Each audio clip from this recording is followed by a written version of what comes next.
further up and further in.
I imagine that right now you're feeling a bit like Alice, tumbling down the rabbit hole.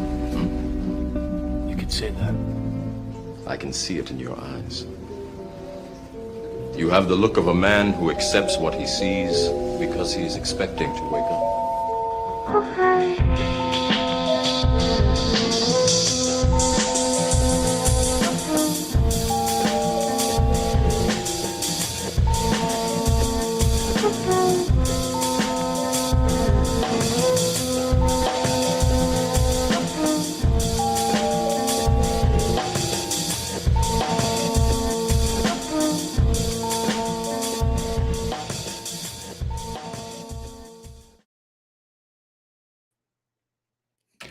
Welcome everybody, this is Team Rabbit Hole Edition 312. with Alisha Jacobs, Earth School Study Hall.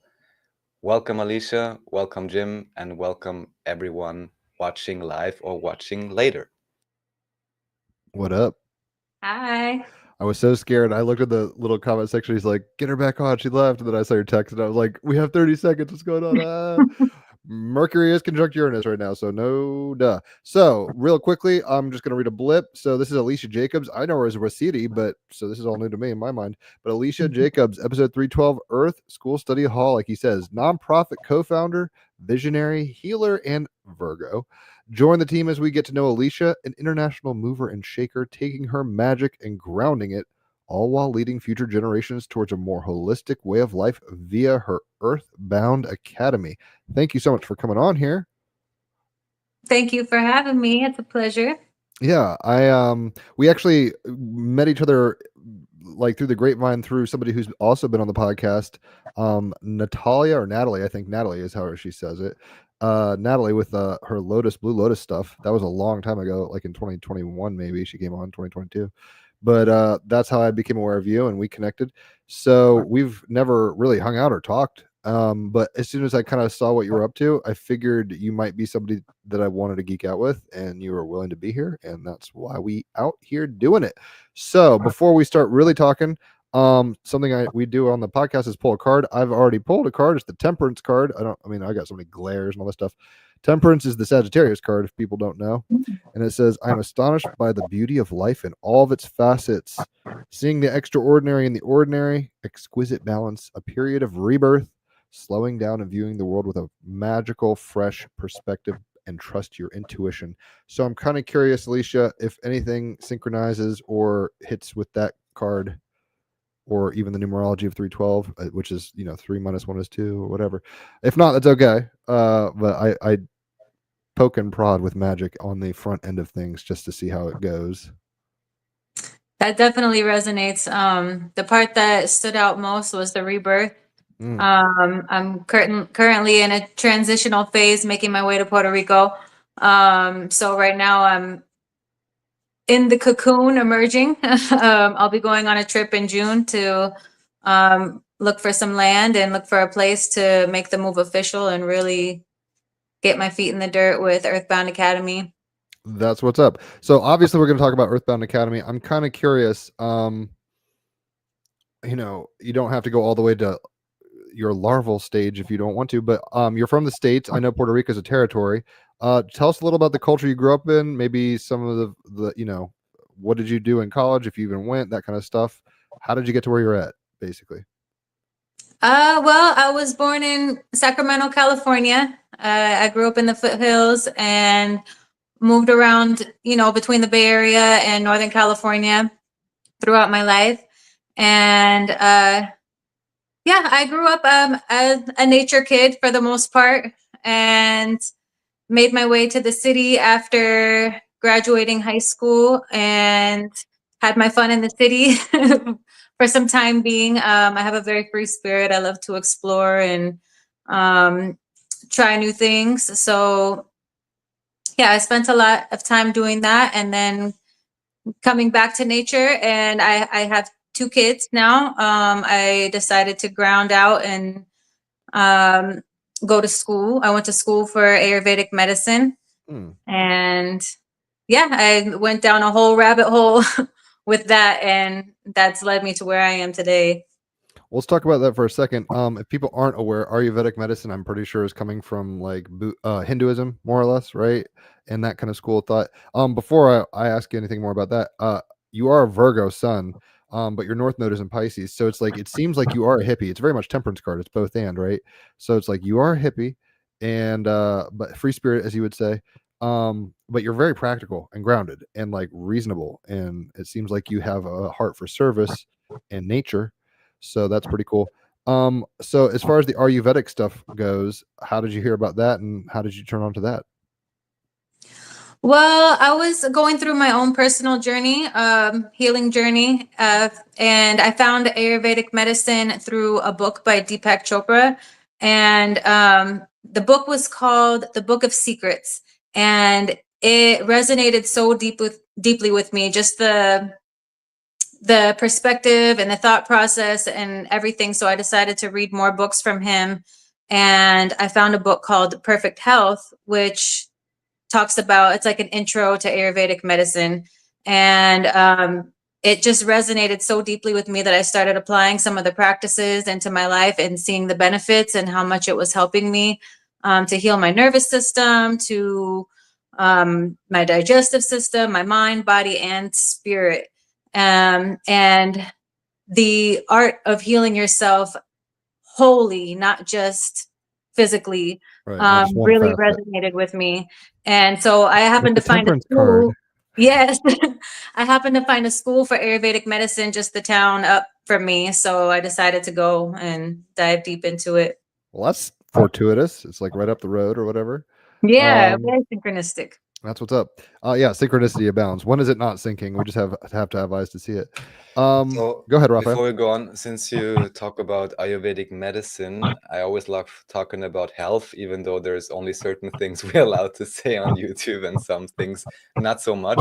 But still, generically speaking, or overall, I hear a slight, or maybe that's Alicia's and it's not you, Jim. You muted. What would you say are the main differences between what you may have heard before or what is taught in general Western medicine compared to Ayurvedic medicine in terms of approach or in terms of systemic view potentially? I'm curious what stuck out to you. I noticed that compared to Western medicine is more treating the symptom of whatever said issue. It may just, one moment, sir. You're cool. It's my cat. Oh, She's well, it very is a new pregnant right moon. now. Love cats. Right? Yeah, they're like, Yes. yeah, oh Yeah. my god, oh my Yeah. A God. lot of cat action happening these days. But yeah, where was I with the Ayurvedic medicine? Symptoms. Western Western. medicine seems to be just put a Band-Aid on and treat the symptom. Eastern medicine has shown me to really treat the root cause and be more of a preventative practice, and also tending to more than just the body or the mind. It's the mind, body, and spirit as a whole, and all your bodies, not just this A physical unified field. body. You're Yeah. you're a whole bunch of things going on, not just the boo boo on your knee when you get a scrape or whatever. It's like your aura and your, whatever. That gets, I don't know. Raphael, do you know It much does. about? It does touch on yeah. the aura too. It's Yeah. like, I don't know how deep it gets into that. Is that the thing with Pitta and Kapha and all that stuff? Is that Ayurvedic? Yes, it is Ayurvedic. Vata, Pitta, and Kapha are relations to the elements. Vata would be the embodiment of air and ether. Pitta would be fire and water, and Kapha would be earth and water. So they're just reflections of those elements within us and around us, and in the food we eat, the practices we partake in. And That's what's all of up.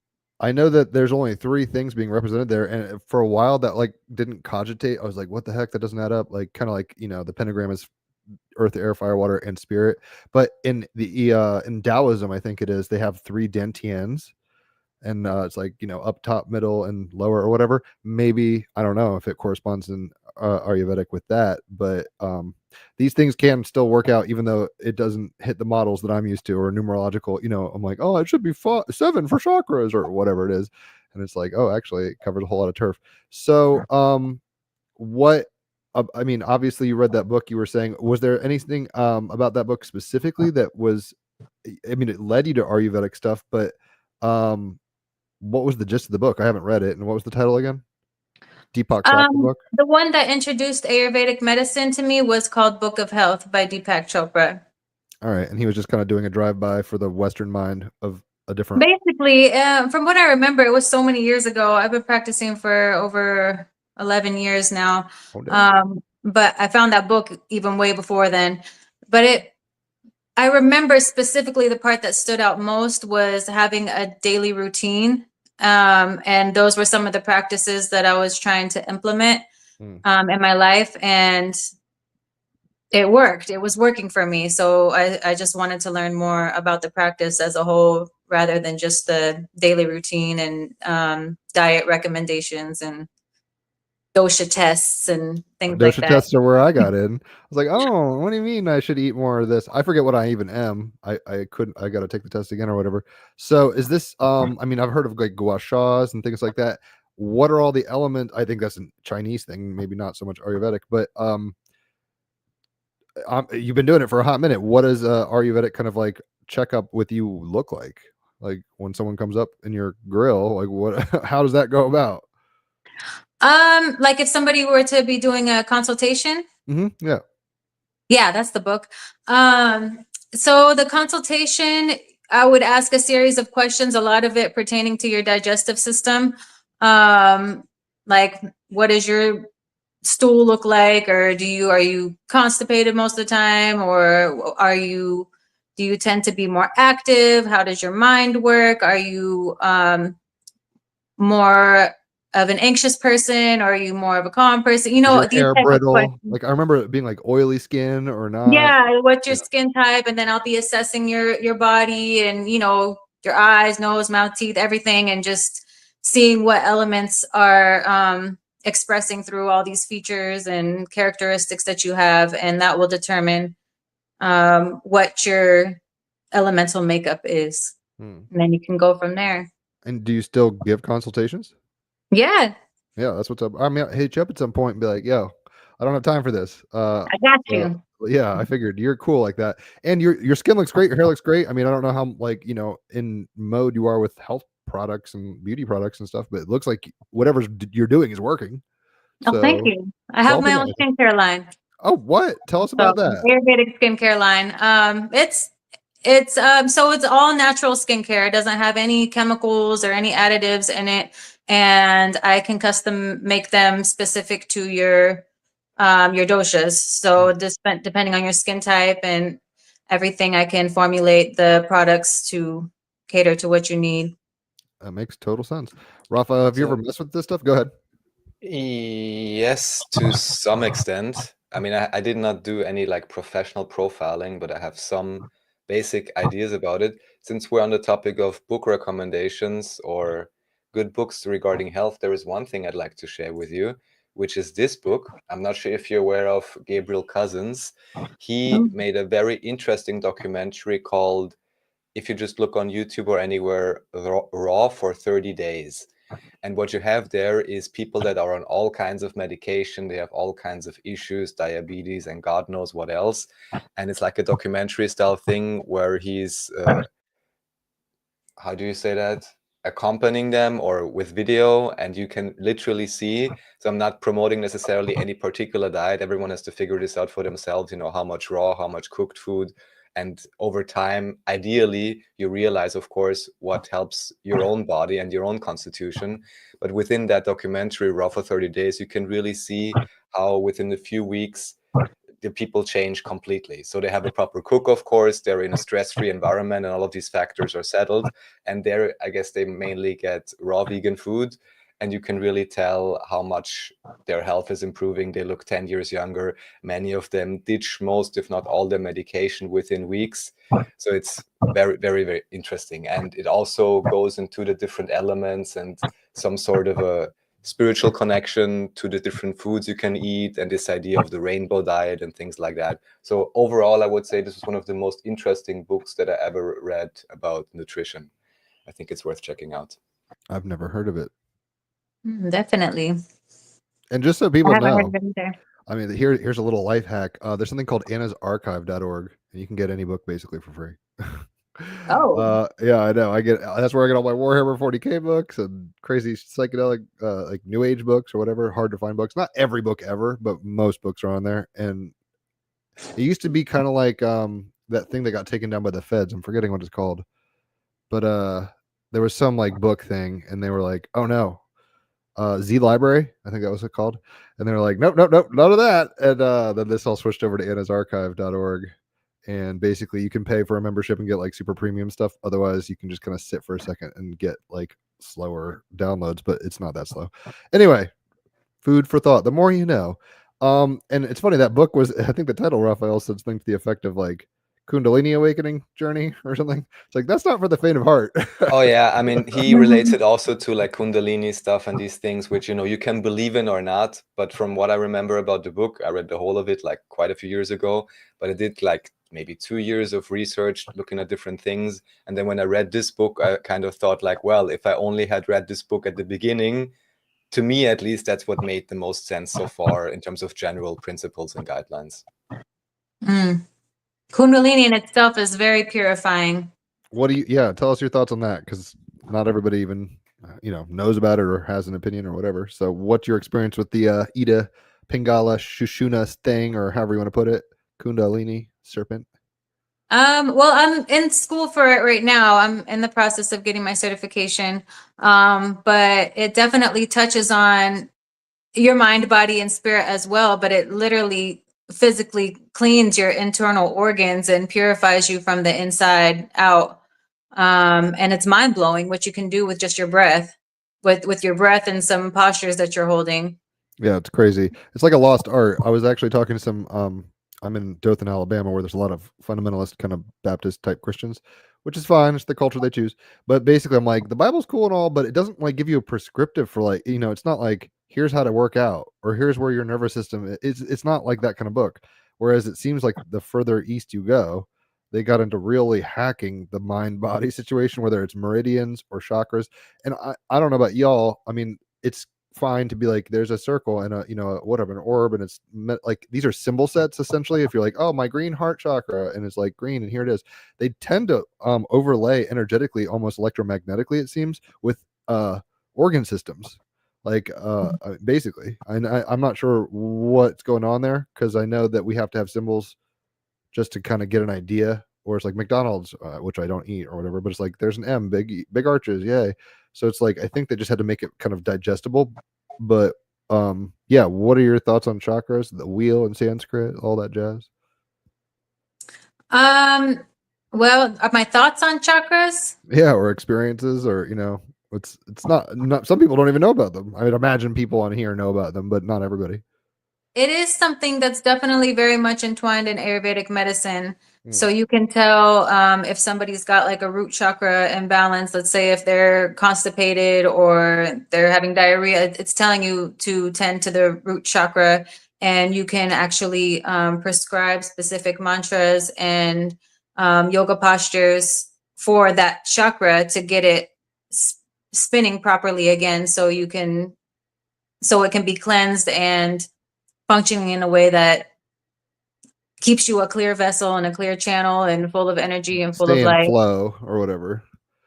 Stay in flow. Yeah, I think I saw a really good. I mean, if people YouTube it, it's like 7 minutes maybe or less, probably even 5. But on Avatar: The Last Airbender, the original like cartoon, this Airbender guy or whatever goes to a guru who's kind of Indian or whatever, like Hindi, and basically he's like talking about living on bananas and onions and like doing an extreme diet, not a very temperance card situation, but a very extreme kind of diet, and it having results with opening the chakras. And he's like, it's like kind of like what you're saying, there's energetic clusters like eddies, like in a river when you go there and there's like a lot of debris and stuff, it kind of clusters up and creates a problem. And then doing certain practices, having certain mindsets, beliefs and definitions that work through these energies in a certain way, creates results, I guess you could say. And I've definitely had my girlfriend has sound bowls, and the other day she made me lay down and she was doing these sound bowls, and I was like, I can feel it in my root, I can feel it in this. So this is practical magic, y'all. She's a Virgo with the North Node of Pisces. This ain't no joke. It's real talk. Raphael, what do you think about chakras? I don't know how much, if ever, we've talked about them together. Well, it's a conceptualization, I would say. You have all these different systems that attribute them, like you said, as Dantian or whatever else. I honestly am not aware right now in terms of Western, approved double-blind study thing, what they found. But I believe, but this is not only from somewhere in my recollection, that there may even be some correlations maybe to the lymphatic system or to other things which are more known in Western medicine, and then you can kind of connect it back. And to me, in the end, I think it doesn't really matter what system you use, as long as you get results to get more healthy and have something useful for yourself. I think it's cool. But yeah, chakras is a great thing for visualization, for example. I think I did that for quite some time, visualizing chakras and just, activating your body. There is also a thing from Taoist studies, which is called the microcosmic orbit. So you have Montauk many different Chia. things Oh, I which love exactly him. which Yeah. relate to that idea, I would say. Mhm. See, And I maybe know just about one these more peripherally. sentence, that Go ahead, yeah. it's ultimately what's often forgotten, just as you said, Alicia, is the whole psychospiritual aspect. Although I would say, and I'm a big proponent of the physical aspect, so your body has energy at all and has something to work with. But of course, if you're constantly under stress, you're in bad relationships and so on, literally that causes stress. That is the oxidative principle, and that is, how should I say, then your body reacts with inflammation and things like that. So it's certainly very closely related, and very much too often, especially in Western doctor medicine, it is completely overlooked. They just look at their manual and then prescribe you some kind of pill without even asking, how are you doing? How is your wife? And all these kind of things. Mhm. So we can keep geeking out about medicine and stuff as we go along, but I'm curious. Oh, it's funny, on this card there's actually a serpent going up this I've still got the card. You don't Oh, have to worry wow. about it. But I'm just like, yes, the Kundalini, yes, the energy that rises. It makes me think of that Tool music video that Alex graded the art for, where it's like, "Rrr, I got the chakra awakening. How did you get from the West Coast to the East Coast? That's a big dramatic move. You're a Cali girl and Bay Area kind of aficionado, North Cali girl, which is very different than Southern California. You're more recently, I think, in near Miami, right? So Yeah. how did you do that jazz? That's a big shift. Oh, that's a whole story. But a very fun adventure with me and my kids. I always knew I didn't want to stay in California. I've always wanted to travel the world, and I still plan on traveling the world. But getting out of California was a big start. I have some family in Florida, and I had made some friends in the area, and I just loved the climate, and I loved how close it is to Puerto Rico, because I knew that Puerto Rico was going to be a destination point for ancestral healing and for creating generational wealth for my family and connecting to my roots, all of that. But Florida was an amazing pit stop. So me and the kids did a couple road trips out here in my van. We took the southern route, along the coast here, and we just made an adventure out of it. We traveled throughout Florida to see where we were going to land, and eventually we really loved staying at Oleta State Park, because there was like a lot of nature, but it was also right in the city to where we can, explore the city life as well. And when we were there, we actually met a group of homeschool students from a school called Global Field Academy.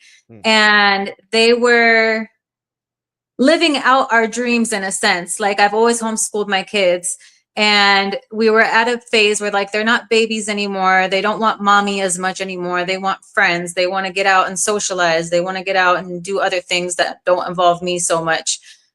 So it was cool to come across this school and see them going on adventures together and traveling together and learning together and all of that. So we decided Miami is going to be where we move. But before that, we bought an RV and took another road trip back to Cali. And I'm going. me trying to drive an RV was an dude. initiation in itself. They're huge. It was huge, and I was terrified, and I was like, aren't you supposed to take some kind of class or something to like learn that you're just gonna give me the thing and I could drive this thing across the world? But yeah, I figured it out. I dinged it a few times. We got a few flat tires. It stopped running when it wasn't broken, and I had to figure out just the logistics of RVs. But it was a very memorable and life-changing experience. We had my snake with us, a bunny, some cats, and the kids. We were thinking about doing like a video blog, because like, who does this? Who goes on a... You should have recorded it. We'll start probably do doing it again. Make a YouTube and be like, we definitely have to visit back into that. I think that's my Gemini that comes in. I get really excited about something, and then I do it. I'm like, okay, cool, we did it. Let's move on to the next thing. or You're Sag, ADD my about Sag it. rising maybe. I gotta look at your chart now that you're saying all this stuff. What do you have in Yeah, Gemini? when you said Virgo, I'm like, yes, I'm a Virgo, but I'm also Oh, a you got Sag Jupiter rising and a and Gemini Moon moon. conjunct. Yeah. I'm all over the place. Yeah. I Oh, dude, you've just got a want to do Gemini all the moon things. too. So yeah, we've got ADD. It's like our superpower. It's like, oh, I Oh can yeah, multi-track. It's great. yes. So you have a snake and some pets. Yeah, you should totally. I mean, spilled milk. It is what it is. You can't go back now. But it's like, I'm telling my girlfriend this too now. I'm like, there's no reason not to document your life because it will be a key for somebody, even if it doesn't go viral or whatever. You don't make a shit ton of money. It's like these are important kind of processes of developmental evolution where we are in the zeitgeist right now. And I mean, obviously, somebody probably makes a whole lot of money when there's like, how do you change your tire YouTube video and everybody clicks it or whatever the heck, right? But even if it's just a few people that see what you're doing, it's necessary for their journey. Or else, I mean, I don't know about your personal ontology, but it's like we can't miss what's meant for us. So even if it's like not a viral thing, anybody, like obviously there's not a bajillion people on this chat right now, but anybody who's here, you were meant to be here, kind of thing, or whatever. So, That's so true. what kind of snake you got? I have a ball python. At the time, I had two ball pythons and one boa. Okay. So I've heard I'm a bit of a snake collector. Somehow I gifted snakes all more the time. Kundalini Snakes magic, and right? cats. Snakes and cats, they're just always on the path. And So somehow they get pregnant and there's kittens. And my So- cat right now is on her third litter of kittens. Well, you She's can literally set up about to pop today. oh my gosh. Well, hopefully now. Maybe during the new moon. Yeah, I was gonna say a Gemini. The Yeah. sun, Mercury's now in Gemini, Jupiter's in Gemini, whole lot of Gemini action. So it's funny because I mean I've got a few thoughts that just popped into my head and we can keep taking the conversation down the road. But I've heard some esoteric high weirdness. I mean, I'm not sure saying this is true, but basically cats, you know how their eyes are a little slitty, like slits, kind of like goats or whatever. Somebody was saying, or I read somewhere at one point, that basically cats are this weird kind of like science experiment from Atlantis or something to that effect, where it's like they took a serpent and another animal and they were like shoved it in together. And I wouldn't doubt that. I've had plenty of cats. I'm like, they are so different. I love cats, so I get it. So I just wanted to say that. I don't know if you have any thoughts or any impressions on that concept. I have definitely seen that vision in meditations many times. Yeah. The serpent with the cat as one being, or the serpent within the cat. So I definitely resonate with that. And I'm still like diving into that in a sense, but it has definitely come to, I have many drawings of the serpent and the cat as one being. Interesting.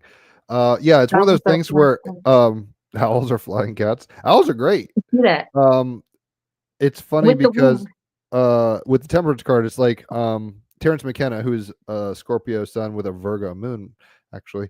Terrence McKenna was basically like something to the effect of, you don't want to be so open-minded that you have the wind blowing between your ears. Like you want to be reasonable and use discernment. So when I come across some super, like what I just said, like, oh my gosh, in Atlantis, they hybridized a chimera called a cat and they made it. It's like, I don't have any proof for that. The fact that you had visions of that makes it a little more. Yeah, and with the lean. wings, someone was in the comments saying the owls are cats, but the wings were on the cat serpent being. Oh my gosh, you got a little totem. I know I'm not the only one that's had this vision or has seen this. So there's definitely something to it.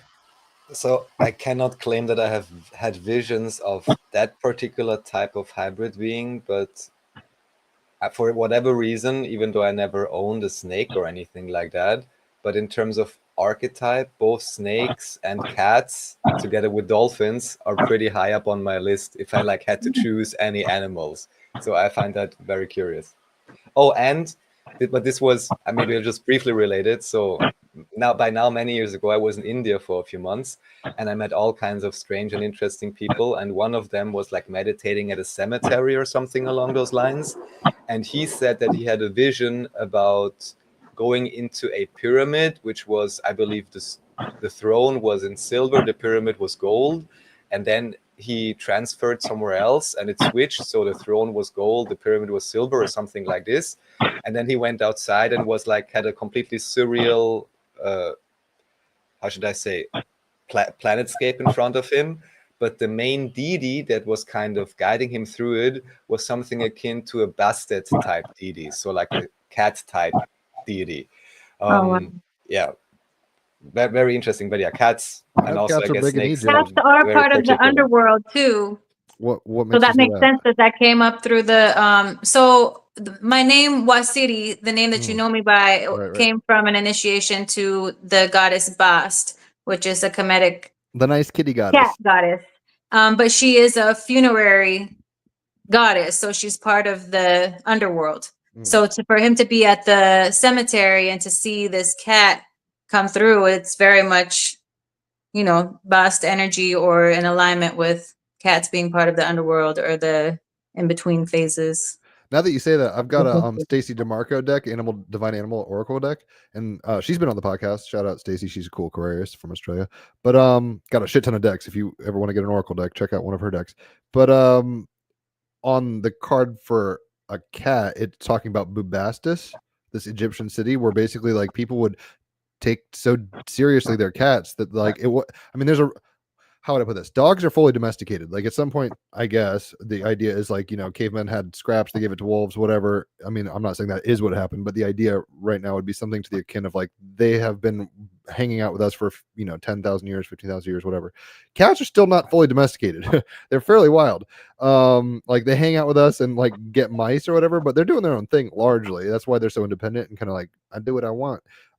But they were highly regarded in Egypt, so much so that when a cat died, people would shave their eyebrows and they do all these kind of funerary things, mummify the cats, all sorts of crazy stuff in our culture, at least. And so it's interesting that now that you're saying that you kind of got initiated with that name and it ties into the cat. I mean, I'm a Leo rising. Raphael's a Leo rising, so cats are what's up. Wow. Yeah, meow.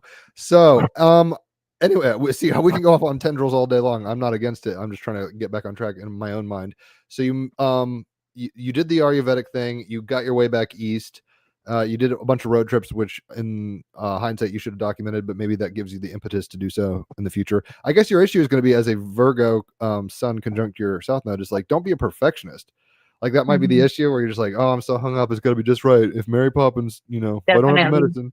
Yeah. So you just, but because of the Gemini moon Jupiter situation, like, you know how to have fun. You're a free spirit. Like, just ride that wave and be Bart Simpson about it. And Turn the camera on. Yeah. Just let her rip. All right. So you've been having a good time. Tell us, I mean, you were saying your heritage is in Puerto Rico. Tell us a little about Puerto Rico. I have never been there. I lived in Honolulu for 2 years. And with my brother, and when he went to Puerto Rico, he said it's a lot like Hawaii, except it's in more like the Yucatan kind of area, obviously, like Central America style. So tell us about Puerto Rico. I've been to Costa Rica and Ecuador and all sorts of places, but I have not been to Puerto Rico. So what are your roots in connection with that? And then what's your calling to Puerto Rico? Well, I'm Puerto Rican. My family's from Puerto Rico. Some of my aunts and uncles and grandma from Puerto Rico.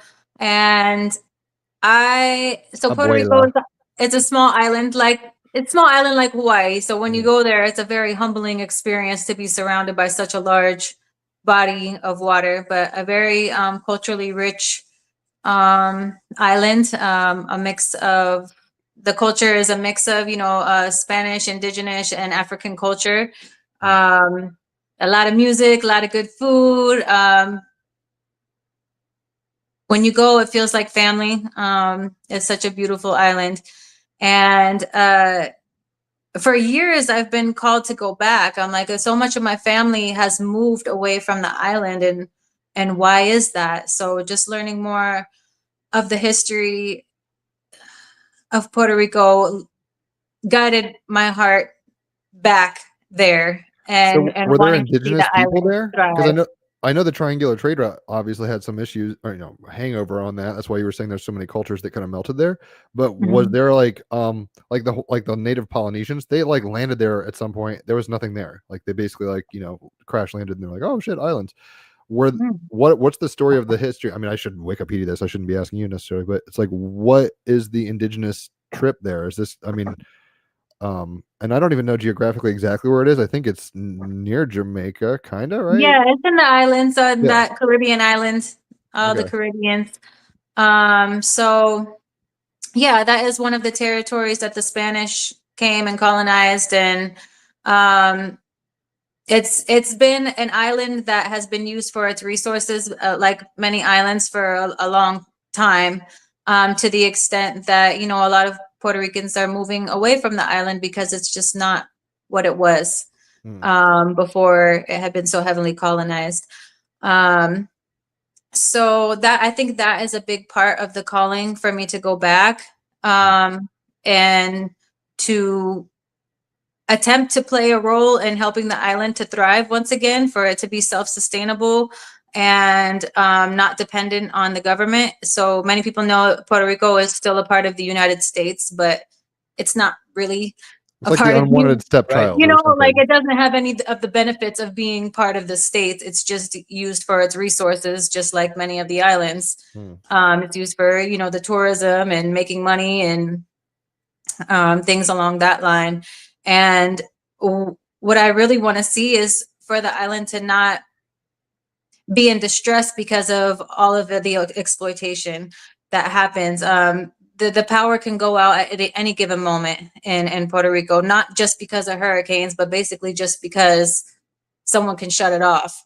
So how does it feel like infrastructure wise? I've been to Belize and places and back in the day, and that was like definitely second, third world vibe where it's like, whoa. Yeah, it's beautiful, but like it's a lot of the houses have been destroyed from hurricanes.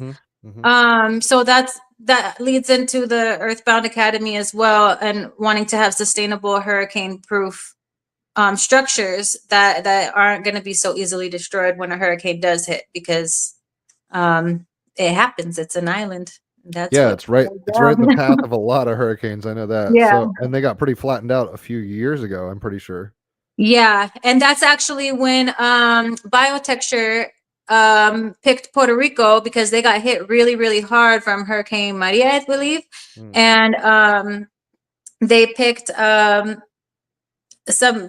picked from the drawing somebody in Puerto Rico to build a Earthship to show that this is a possible solution for when hurricanes come. This is a hurricane resistant off-grid situation where you can collect rainwater, you can have solar panels, and your house isn't going to get ripped to shreds by the way that this is built.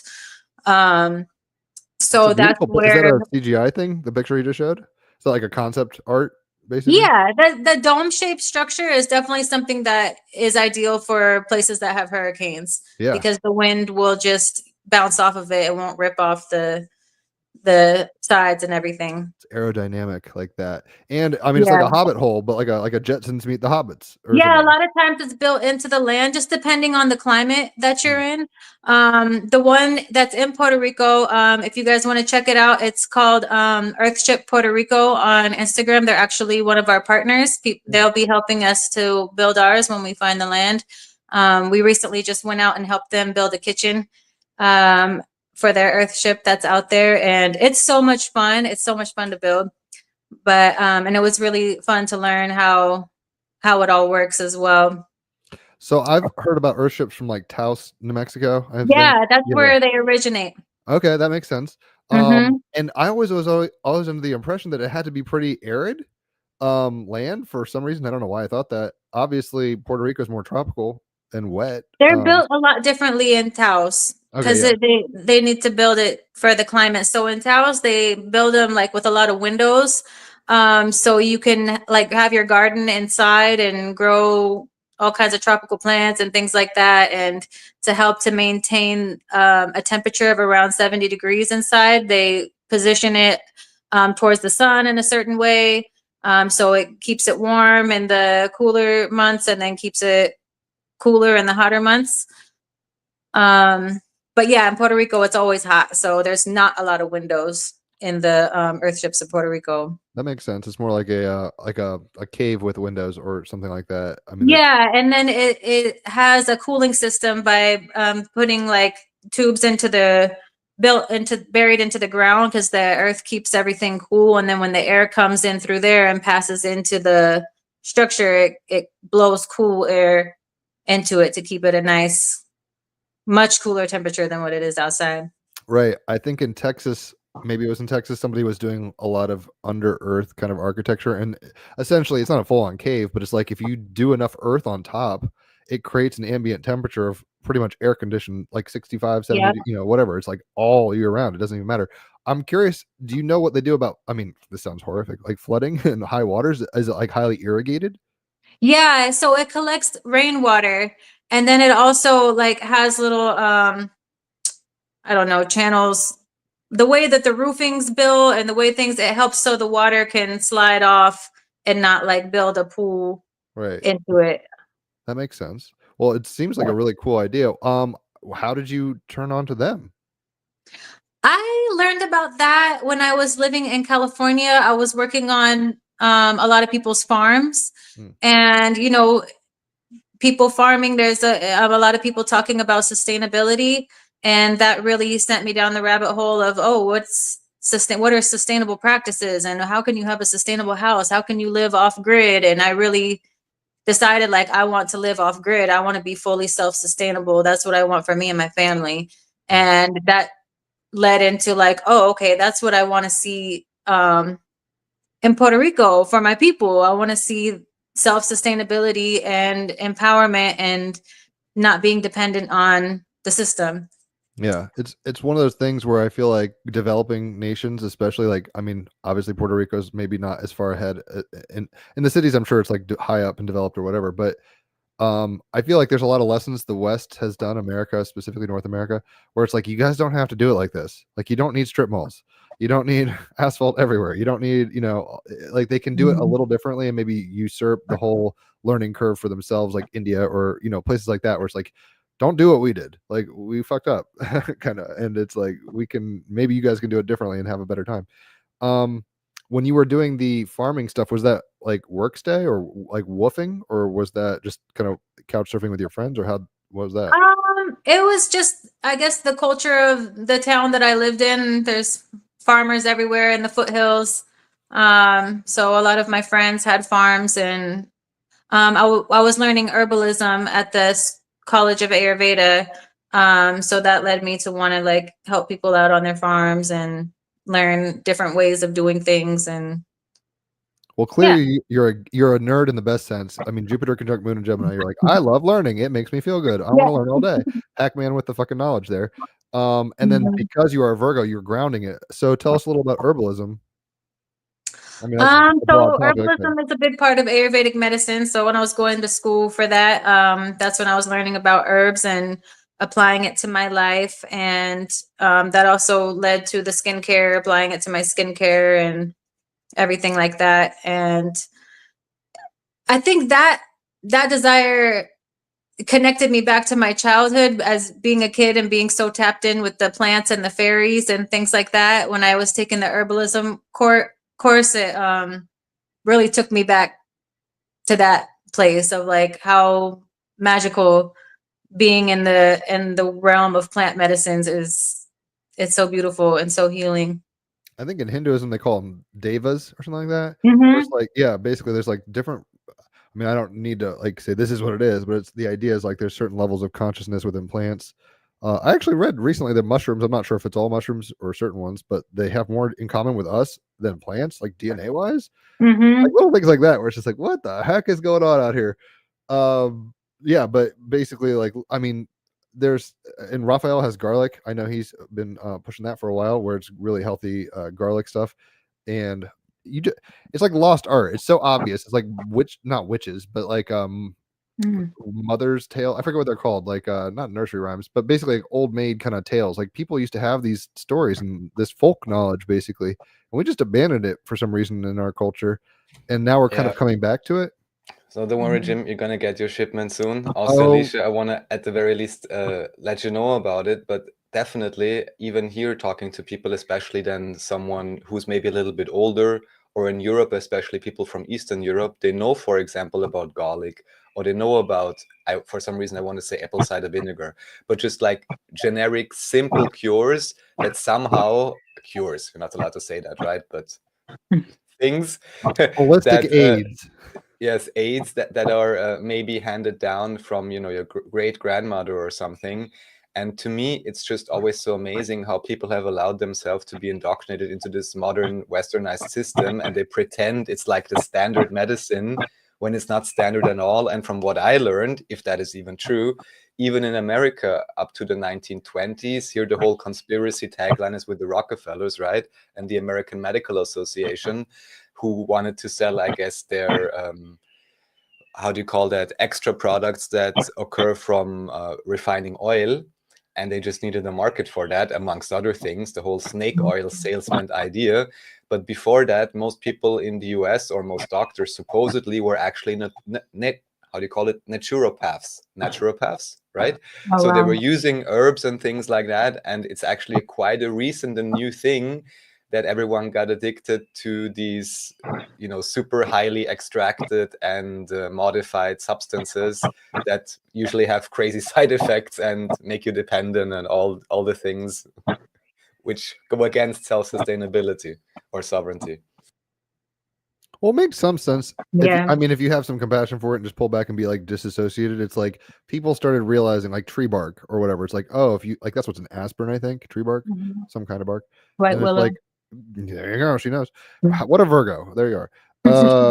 But yeah, so that like they were like, hey, why don't we just like make this more dense? And like it's like, you know, cannabis or something. It's like, you know, this doesn't have much THC. Let's just make these nuggets super strong and whatever. Like I think there's an ethos within the culture that, and maybe this is changing, maybe it'll always be there while we're alive, I don't know, but where it's just like, you know, harder, better, faster, stronger, Daft Punk style, where it's just like it's got to be all it can be, like not just, you know, not just a little, like big gulps, not just, you know, not just you see what I mean? Like consumer materialism has made it so that we want to extort the most value out of something that we can, and that may or may not be the wisest method, but there's lessons we learn through that. I mean, even if they're not like sustained, like, you know, I guess, how would I put it? It's like Wall-E, the movie Wall-E from Disney. It's like everybody has to get fat and fucking lazy to be like, maybe we shouldn't do this. Like Mhm. we've got to learn the hard way, it seems. Yeah, eventually the consequences will kick in when you don't have that white willow bark to make your aspirin anymore, and then you got to go chop Figure it. down the whole species of another tree to make that another medicine like that one, or you know, just the cause and effect. Yeah. And I haven't been to the Amazon myself yet. Maybe I will, never will. I hope to at some point. But I know that there's so many like cures like on in species of animals and plants, like frogs and animals and plants and stuff, that are like, I imagine most cures that we need are in nature. Yeah. But ultimately we've decided that, you know, technology is going there. Do you know about Dolores Cannon and like maybe this idea of a split where it's like, hey, there's you kind of see it out there now, right? Like these days, like it's almost like Ewok village people, like in Star Wars versus like the Death Star. There's people being like, yo, I want to be a transhumanist and I'm going to use Bitcoin all day, and like I'm going to just use VR goggles, which is fine if people want to do that. I'm not even against it necessarily, and AI and all this stuff. But that's going very differently than maybe people who are like yourself, where it's like, I'm going to disconnect and I'm going to root my feet in the mud, and I'm going to know how to grow the herb myself and put the TLC in it so it has a relationship with me or whatever. If you haven't heard about her, that's fine. She's like I don't even know. I guess a hypnotist who did quantum hypnotism. She might still even be alive. I don't know. But anyway, I'm rambling. So what do you guys want to talk about? I mean, obviously we can take this on. I think what you said really sparked the reason why I wanted to open up Earthbound Academy in the first place. Is that right there, is that sense of, okay, I want to be able to grow this and develop a relationship with this plant because of the fact that this being is a reflection of me or is a part of me. Like, I think that when you said disconnect and put my feet in the ground, I would say reconnect and put the feet in the ground, because I feel like in this day and age, we are so pulled outside of ourselves and we forget that we are nature. And that's the reason why I feel like having a nature-based learning center is what will help us to remember that, yes, we are nature, and the nature around us, if tended to, will benefit us when we recognize, okay, this plant right here is going to help me heal this ailment because this plant is me and I am this plant. And with that knowledge, we're unstoppable. We empower ourselves and we give ourselves the opportunity to heal ourselves and to evolve more because of that ancient wisdom that nature holds that is within us as well. Well, I mean, the idea is that, like, I mean, this is a metaphor. So some people believe it's literally true, but like the metaphor is we've left the Garden of Eden. Like we're out of alignment with nature to such a degree that like we're gonna build cities, we're gonna have technology. We are nature, but we've done something weird and kind of gone on a weird trajectory here. I don't know how much we can remove ourselves from that. Ha ha ha! Green Death Star. That's funny. This is just a shout out to Andreas Xirtus, who graciously allows us to co-stream on his channel. Welcome everyone on Xirtus' channel. This is an old website of his, actually, I think. But yeah, this is like his synthesis of the whole thing, greening the Death Star. Maybe that's something we'll have to at least conceptualize it to some extent, because the cities are here, technology is here.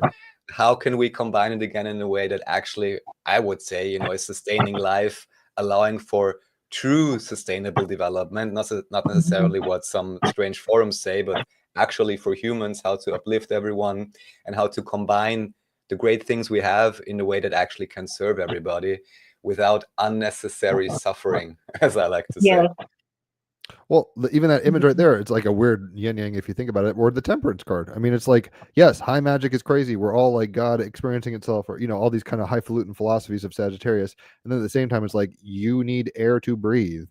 You need, you know, food and water to digest and grow and have your DNA do this thing that it's made to do. So it's like this middle path, very much this middle path. And even though that looks more, that Death Star image looks more like a ruin, like Angkor Wat or something like that. It would be nice to find some synergetic. It's happened before, but we've leaned into the masculine, and I think it really started happening with Descartes, with like this disassociation. I think, therefore I am my thoughts. That means, you know, philosophy and ideas, and then we embed ourselves in ideas, which are very abstract and outside of nature. Like, no, thoughts are cool, but they're not substantial in and of themselves, in a way you could say.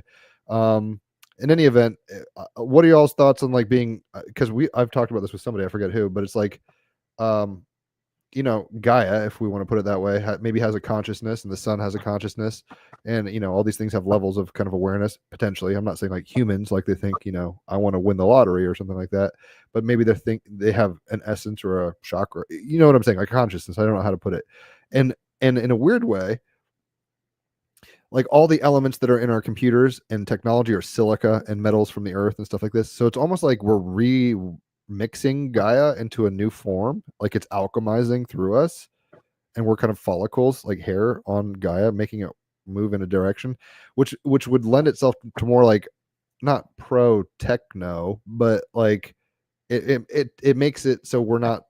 Do you hear what I'm saying? Like if we look at it in a certain light, we're like, oh, we're just stardust that landed on a planet that's having an experience, and we're part of that evolutionary paradigm to the degree that this is where it is now in the trip for the planet or whatever. So it's like its guts are being reconstituted, like the ore inside of the earth, gold, nickel, whatever, silica, you know, uranium, whatever it is getting a remodeling. I mean, what are your thoughts on that? I know that's a weird idea, but you could probably jam on that if you want. You're a Jupiter Gemini. I can see what you're saying. Like sometimes things like when you say ripping its guts out and the, you know, like turning into mush, turning into mush for it to bloom into something new. I could definitely see that creation and destruction process, you know, as part of the evolution process. Like at a point where we're at now, where we're learning, oh, okay, some of these things with all of these building and using up all of these resources and stuff, it's starting to have the consequences and the effects of things where things could potentially fall apart.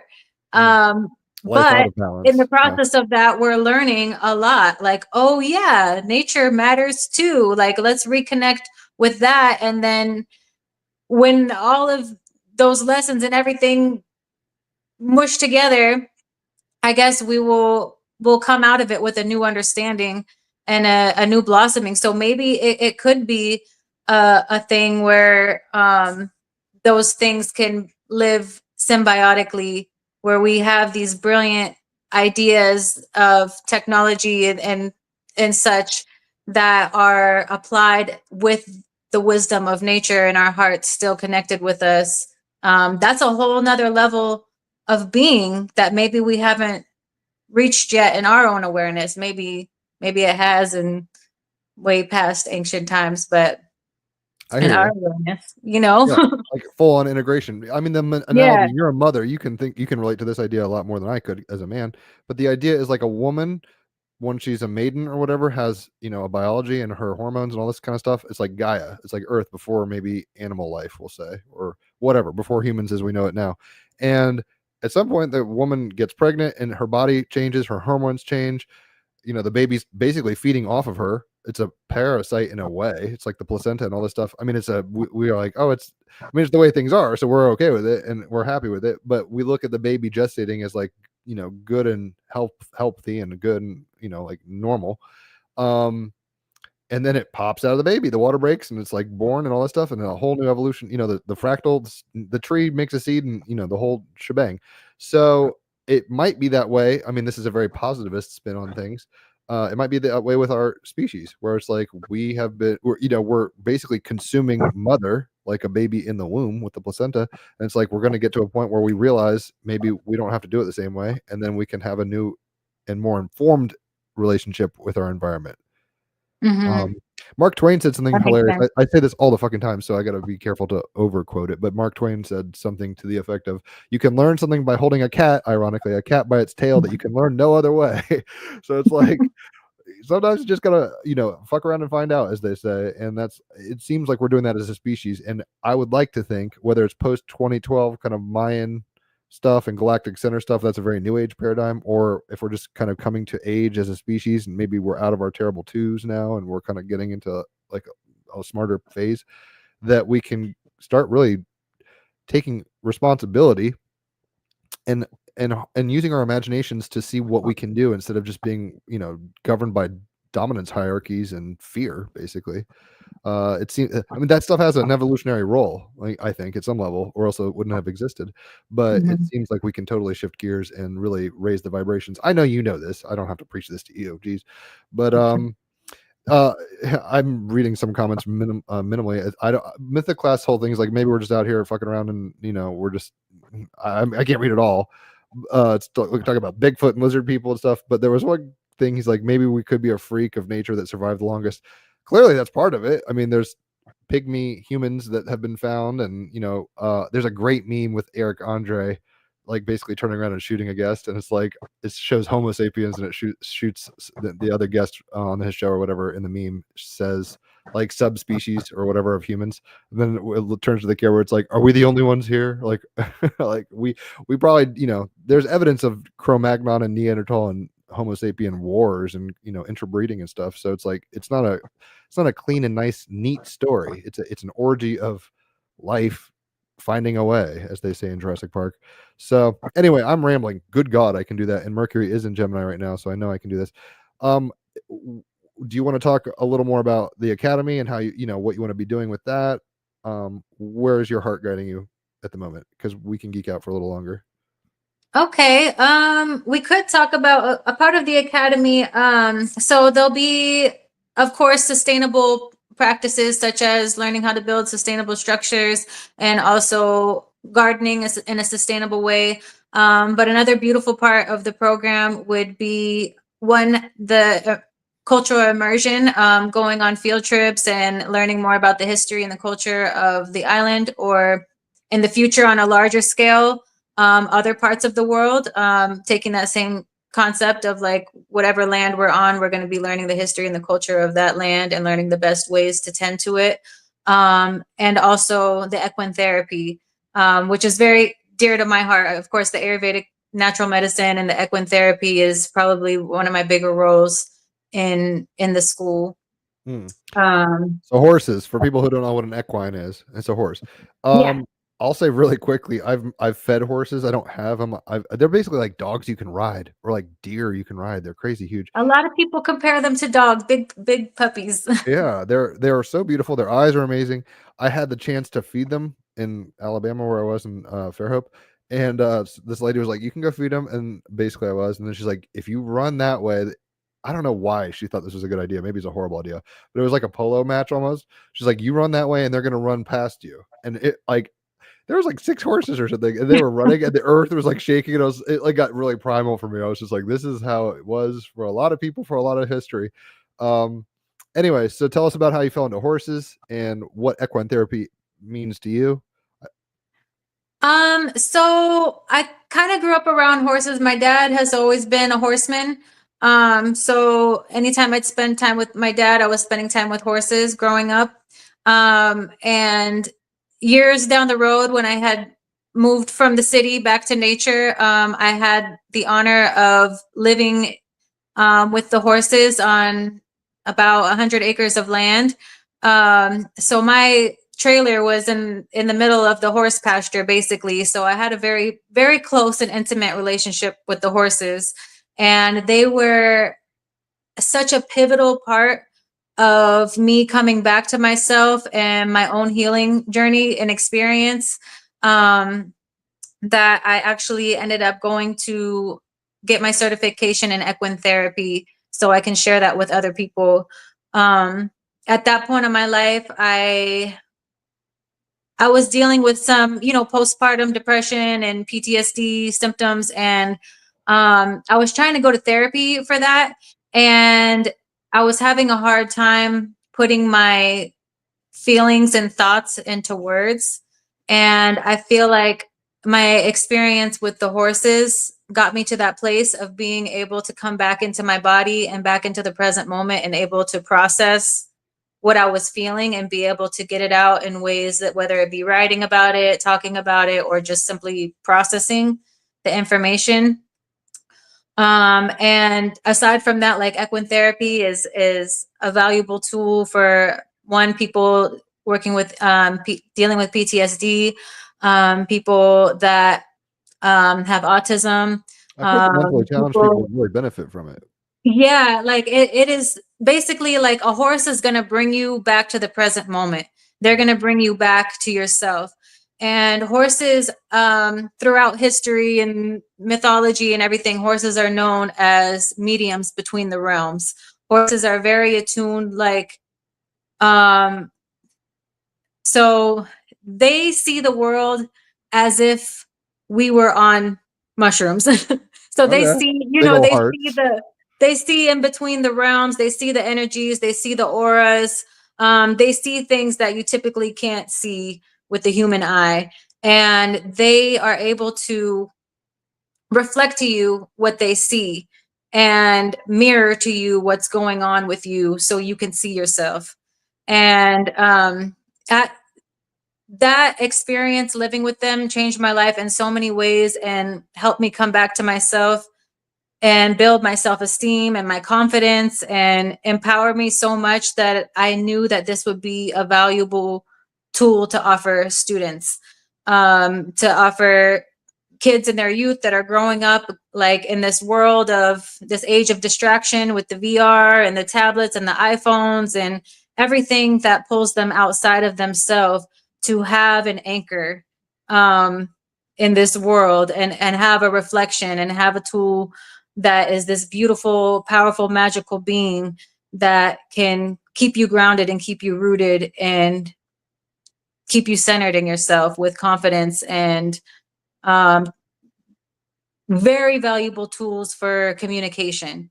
Not only just like, basically, they teach you a layer of communication that is beyond words, which I think a lot of us have lost touch with, is with being able to pick on the subtleties of people's body language and facial expressions and their energy and what's appropriate and how to move in those type of situations. That's just another layer of communication that doesn't always get touched on, especially in school or just growing up. So horses are a valuable tool with helping you to communicate with confidence and move through this world being present and empowered. So I just have to give one tiny old world reference here. As everyone knows, even through the Ottoman, the horseman, and who knows how grand of civilizations or how many people, but the relationship between horses and humans is also something that we find in history. And I think that only recently is not so common anymore.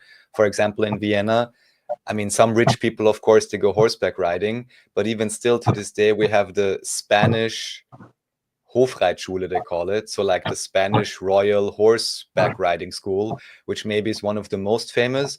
I'm not sure if they actually treat the horses properly, to be honest, and if they are as them as they could be, but it is still held like as a royal and important and upper high class thing to have a relationship with a horse or to be able to ride a horse. One thing I would like to ask you, since you obviously have a lot more experience in this than I do, I once heard that there is something akin to the idea of having wild horses, but you can actually develop a relationship with them that without having to, as they say, break them, you Mhm. can still like they would allow you Engage with to them. ride them. Where I'm like, if I have a relationship with any being of any level of consciousness, this is the only way how I would want to relate to them, that it's a mutually agreed thing and not some kind of, I want to say, MK Ultra traumatization, which were like, yes, okay, you can ride, but that the horse actually, when it agrees to consciously conscience to it, is that the proper word? Consensus. Yeah. Consents, yeah, Consent. Yeah. yes. Not consensus. Consent. Yeah. My bad.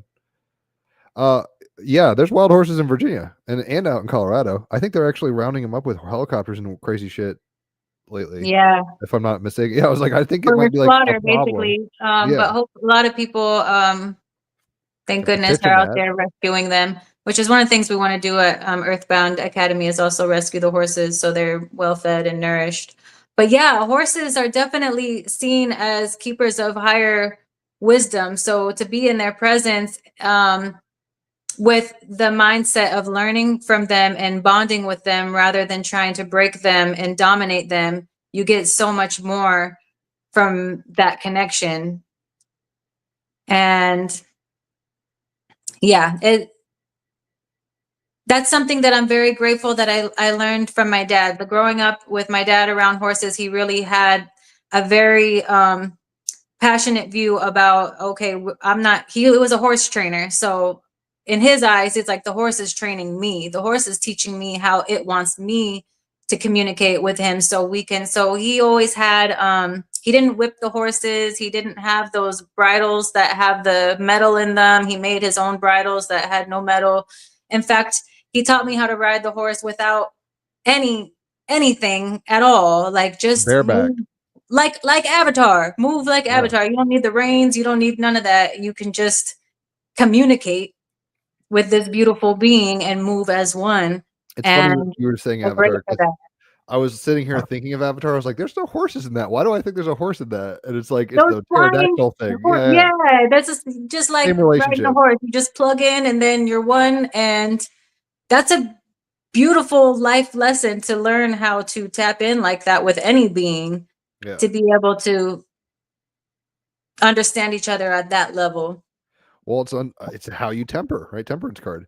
It's like, look, like if you and even Bach had the well-tempered clavier, like the well-behaved, well-tuned, or whatever. If you want to get in tune with something, you have a circle, a monad of being at some level, and they have a circle and a monad of being, and you make a Vesica Pisces. And to do that in a way, you're gonna have to understand. I mean, there's, like you were saying, there's so many levels of language that are non-verbal that, like, I mean, obviously, if you've ever, you have, and I have, and I don't know if Raphael has or viewers, but it's like if you get in your horse, it's like you want to be conscientious. you can't, you could get kicked and lose a fucking tooth or break an You arm. have Or, to be present. yeah. If you're not, there's gonna be. It's not like they're violent animals, but like they're on, they're basically big deer. They tend to pick on you when you're not being present. They have a way of reminding you to, hey, we're doing something here. So Stay here, be here now. if you're not all there, they're gonna do something to pick on you. Interesting. Well, it's cool that your dad had I mean, obviously he had to make money and do his thing and all that. So I'm sure he wasn't just like some hippie, sitting in like a teepee on a horseback or something. But it sounds like his ethos was very positive compared to, what it could be. Some people just look at them. I mean, people have seen movies and stuff. I mean, I'm pretty sure Nietzsche freaked the fuck out. Friedrich Nietzsche, like the guy who's like God is dead, and this philosopher, German philosopher, he was a vegan. I'm a vegan, plant-based all day. And I don't push it on people, but basically he was all about animal rights and stuff. And some guy was beating his horse, like how people used to do. It's like, go where I want you to go now. And he freaked out and basically almost killed a dude. I'm pretty sure. And then he kind of went like nuts a little. But anyway, it seems, yeah, that's an animal that it's a good, how would I put it? It's got so much more power than us. And it's not like exerting the power. It's not like demonstrating power. Like And sometimes even to this day, we're measuring the strength of cars and horsepower. horsepower. Yeah. Yeah. Say. Well, yeah, that shows also in the Stacey DeMarco deck. I'm going to probably reference it a lot because we're talking a lot about animals and it's an animal deck. But the card, I forget, it might be 55 for some reason. I think it is. Freedom is the horse, and it's got this whole mythos and stuff like that. But basically, and obviously, there's probably alternative histories, and everyone's got their kind of 2 cents on this stuff. But we owe a great debt to horses to even be where we are now. Like, we would not have built any. I think that is undoubted. Even in alternative history, the horses are incredibly important. Yeah. Yes. And in all sorts of mythologies, Poseidon, whoever, Apollo rides the chariot with the horses in the sky and all this stuff. It's like we co-evolved. And I don't know. I mean, this is one of those things where I've been taught to believe, I don't know if it's the facts or not, that horses were brought over to North America from Europe. They're not native to Europe, as far as I know. They're from China originally and like Mongolia and stuff. So yeah, it's just a fascinating little creature that we take it for granted, I think. And I'm glad that you're kind of bringing awareness to it. And it's definitely a lost art, if you want to put it that way, because we just don't even deal with horses. Like if you see a horse, I saw a video the other day of like 4 maybe dudes in Texas going into Walmart on horses, like as a protest or something weird. And it just felt like way out of place. It was just like, what is going on? But back in the day, I mean, most people were involved with horse handling or breeding or whatever. So lost art, but it doesn't have to be. Yeah, you'll see a lot of it in Puerto Rico, which like warms my heart so much because you'll just see some random person riding down the street with a horse just in the midst of down the road where cars drive and everything. And it's just a normal thing in Puerto Rico still. So there's horses all over the island out there. It's known for just random horses out there. That's what's up. All right. So how did you start moving into wanting to make a nonprofit? Obviously, you're in the journey of trying to create roots and settle in and create the space. You're in kind of an incubation phase, like you were saying. You don't have your butterfly wings yet, but you are kind of saying, you're in the you're in the cocoon or whatever. So how did you start getting I mean, I think we hear how you got like the idea sparked and a few of these tendrils have led you to this place, but where did you find your business partner or whatever for the nonprofit? And when were you like, this makes total sense? And what are your hopes and goals for this beyond just, affecting the youth? Like you were talking almost not franchising, that sounds strong, but it's like this can be applied in multiple contexts outside of Puerto Rico. Mm-hmm. So it's kind of like adaptive that way. Go ahead and talk. The conch is yours. So the homeschool I was telling you about, Global Field Academy, we ended up going to that school, and Orianne, you see right there in the picture, she's one of the teachers at Global Field Academy, and she's also a globetrotter and animal lover and nature lover. And my kids absolutely love her. She's one of their favorite teachers at Global Field Academy. But I fell in love with the school. The school is founded by Brett and Virginia Emmons, and their vision lined up so much with what my dream has always been for my kids, is to like have a pack of kids and to travel the world and go on adventures and do all kinds of fun stuff while still learning all the things that you're supposed to learn to go through school. So Magic I School found, Bus almost. huh? Miss Frizzle with Magic School Bus. Yeah, Like, they were like, learning. we found our community. We went there and I'm like, oh my God, I'm feeling the pull stronger and stronger to Puerto Rico. I'm feeling like it's time to go, but I don't want to leave you guys. Like I found my people. This is so amazing. And I was just in the kitchen talking with some of the moms, and they're like, well, do it and we'll help you. Like, well, we're not going and we'll come visit you. We'll just make it part of our field trip stuff. And I was like, okay, so I'll do it. And I talked to the co-founder, and she's like, oh, you need to talk to Orianne. Like she was just talking about what if we can do this other places too, not just in Miami. So that's where Earthbound Academy was born. Me and Orianne got together and we're like, hey, you want to do this in Puerto Rico? This is my vision and this is her vision. And we put our heads together and birthed this beautiful baby that we are ready to share it with the world. Even though we haven't quite found the land yet, we are still taking students on field trips. So we partnered with Global Field Academy and recently just took them on a field trip to Puerto Rico. Our first day, we got to do a bomba class. Okay. And then we went over and, we explored some of the historical beaches. We explored the caves. We went over to Finca Gaia, which is now another one of our partners in Puerto Rico, which is a sustainable farm in Dorado. And they took us and taught us about a lot of the indigenous plants of Puerto Rico. They taught us a lot of the history about the caves and what they're doing on the island, and protecting and preserving the land out there. And then we made our way to the other side of the island in Aguada, where the Earthship is. And like I said, we helped to build the kitchen out there and learn about Earthships.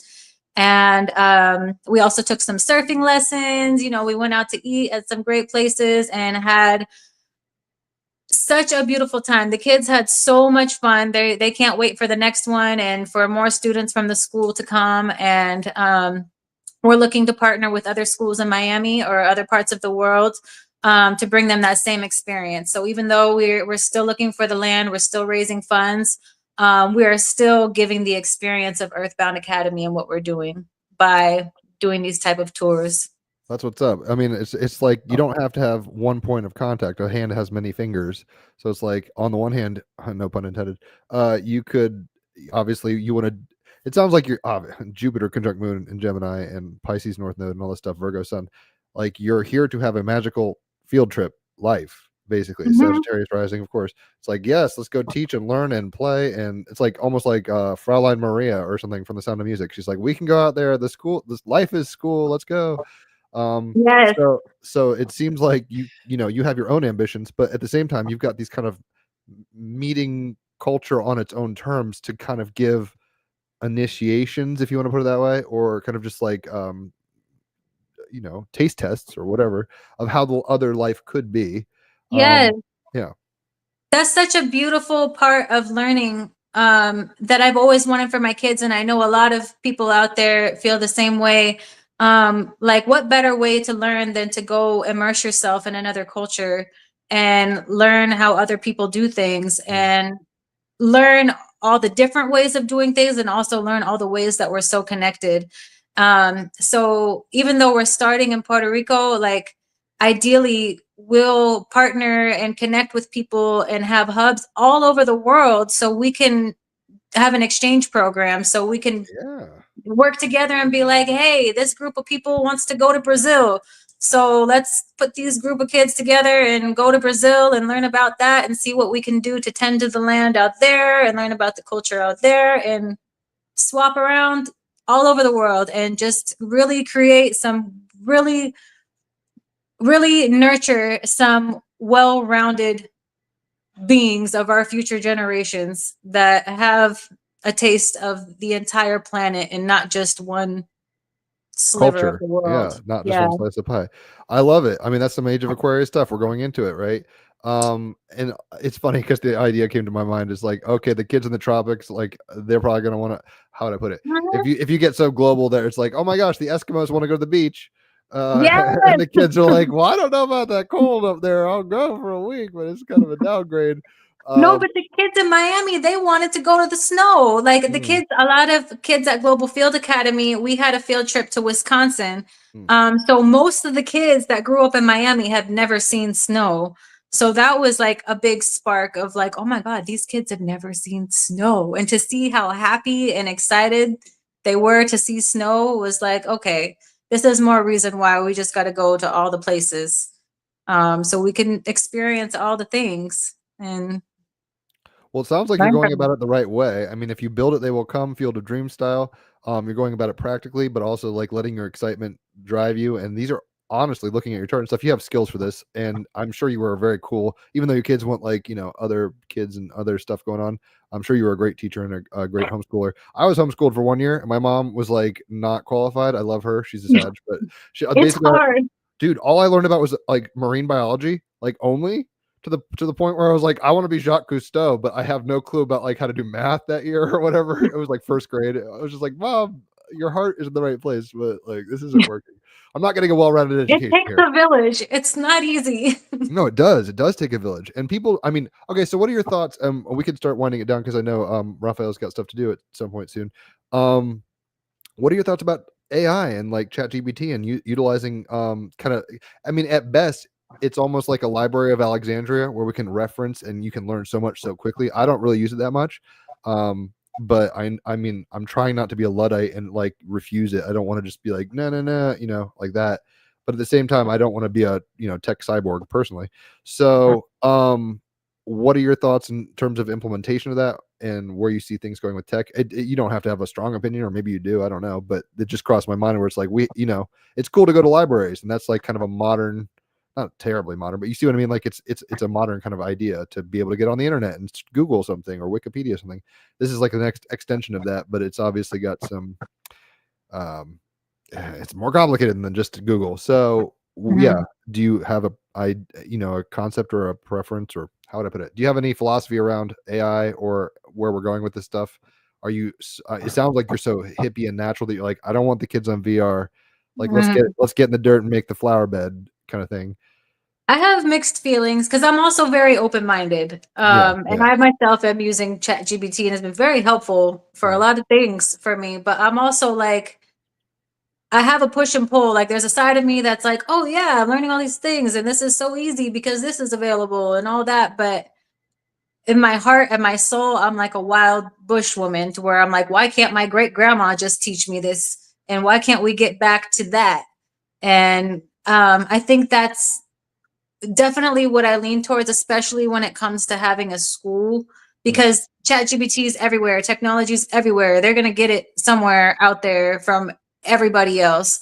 So to have the school be focused on nature based and giving like, hey, there's some elders to give you story time and teach you this way and hands-on experiences and all of this, like that's definitely where I'm at when it comes to a nature-based learning center.